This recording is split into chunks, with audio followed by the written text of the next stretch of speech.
संबोधन को जैसे आपको कथा में कहा था कि शंकर भगवान के चक्र का नाम क्या है, जम के बोलो, जम के बोलो, भवरेंदु, जम के बोलो एक बार, भवरेंदु। केवल वो आप एक बहुत लीवर किडनी डैमेज हो गया, तकलीफ में आ गए, बहुत कष्टमय जीवन चल रहा है और बड़ी बीमारी बता दी, कोई कैंसर जैसा रोग बता दिया, कोई ब्रेन में ट्यूमर बता दिया, कोई ऐसा रोग बता दिया, कोई वेंटिलेटर पर पड़ा हुआ है, कोई मालूम पड़े पैरालिसिस हो गया, उस समय पर ये भवरेंदु बहुत काम की। भगवान शंकर का चक्र चाहिए। 3 चीजें शंकर भगवान के पास में है, 3 चीज। एक पाशुपत अस्त्र, तो पाशुपत अस्त्र की जगह तो तुमको दे दिया पशुपति, जम के बोलो जरा, व्रत।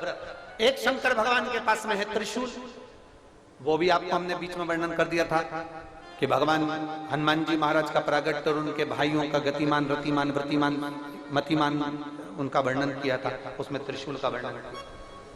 और आज जो कथा चल रही है कुबेरेश्वर धाम की पवित्र भूमि पर से, उसमें आप शंकर भगवान के चक्र को समझ जाओ, भवरेंदु को समझ जाओ। वो भवरेंदु चक्र, उसका स्मरण आपको लग रहा है, डॉक्टर कह रहा है किडनी बेकार हो गई, लीवर बेकार हो गया, इसको ये परेशानी, इसका डायलिसिस चल रहा है, हफ्ते में 2 बार हो रहा है, आप भवरेंदु चक्र का स्मरण करिए, 1 लोटा जल लीजिए और उस रोगी व्यक्ति का स्पर्श कराइए, और वो भवरेंदु चक्र का स्मरण कर कर भगवान शंकर के शिवालय पर चक्र की माफी समझिएगा। ये शिवलिंग है,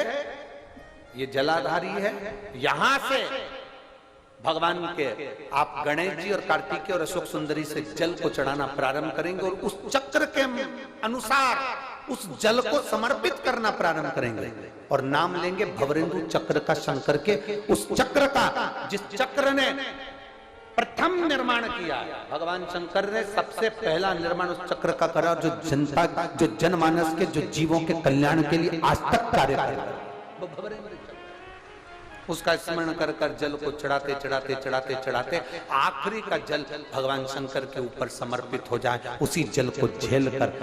बीमार व्यक्ति को 2 आचमन, 2 चम्मच, आधी चम्मच, 1 चम्मच, 2 बूंद भी अगर पिला रहे हो तो 5 दिन या 7 दिन में अंतर नजर आएगा, ये पक्का। भवरेंदु चक्र का इतना प्रमाण, भवरेंदु चक्र के उसमें आनंदता हमारे बीच में उत्पन्न।